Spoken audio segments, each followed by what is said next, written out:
In today's video, I'll show you how to easily turn on and off VPN from your iPhone control center. 1. Ensure you have a VPN activated. Before starting, make sure you have a VPN set up on your iPhone. For example, if you already have a VPN app, you might typically open the app to connect it manually. 2. Using the Control Center shortcut.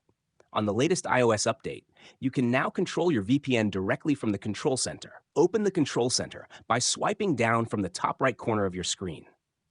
Tap the Connection shortcut. It looks like a connection icon.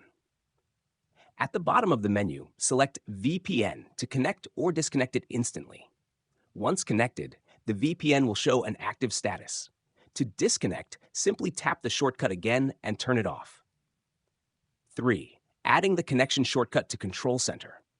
If the connection shortcut is missing from your Control Center, here's how to add it back. Tap the Settings app. Go to Control Center and tap the plus icon next to Connectivity or Connection. Once added, you can find it in your Control Center. You can even resize it slightly for better accessibility. And that's how you manage your VPN directly from the Control Center.